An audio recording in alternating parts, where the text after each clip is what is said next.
एक गांव में एक साधु रहता था जो भगवान पर बहुत विश्वास रखता था। एक बार वह साधु पेड़ के नीचे बैठा था और भगवान को याद कर रहा था, तो अचानक वहां बाढ़, चारों तरफ से पानी ही पानी। सब लोग अपने आप को बचने के लिए ऊपर पहाड़ की तरफ भागने लगे।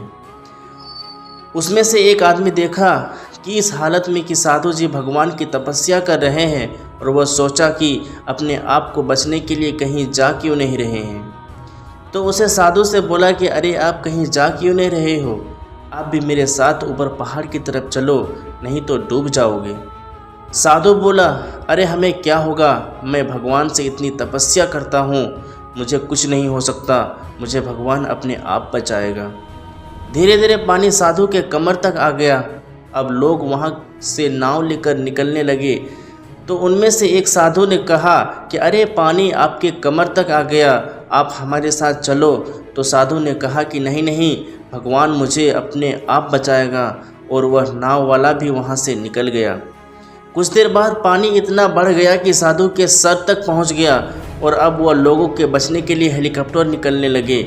एक हेलीकॉप्टर साधु के पास आया, और जो कि आखिरी हेलीकॉप्टर था, साधु के पास नीचे रस्सी फेंकी और बोला, इसे पकड़ो और ऊपर आ जाओ, नहीं तो डूब जाओगे। यह आखिरी हेलीकॉप्टर है और आपके पास में दूसरा कोई रास्ता नहीं बचने के लिए। साधु ने कहा, यह रस्सी वापस ऊपर खींच लो और आप चले जाओ, मुझे भगवान के ऊपर पूरा भरोसा है, वह मुझे बचा लेगा। पानी काफ़ी ऊपर आ गया, पेड़ डूब गया और साधु भी डूबने लगी, और डूबने से साधु की मौत हो गई। मरने के बाद साधु भगवान के पास गया और बोला, हे भगवान, मैंने पूरी ज़िंदगी आपकी तपस्या की, मेरा सारा जीवन आपकी आराधना करने में लगा दिया, फिर भी इतने भरोसे के साथ इंतज़ार किया कि तुम मुझे बचाने के लिए आओगे, लेकिन वहाँ मेरी डूबकर मौत हो गई और तुम नहीं आए, ऐसा क्यों?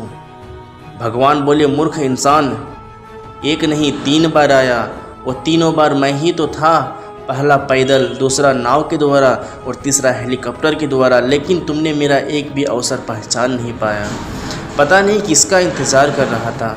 इस तरह से मेरी ज़िंदगी में हमें ऊपर वाला बहुत से मौका देता रहता है, लेकिन हम सब उस मौके को ठुकरा कर पता नहीं किस चीज़ का इंतज़ार कर रहे होते हैं कि वो होगा तभी मैं करूँगा।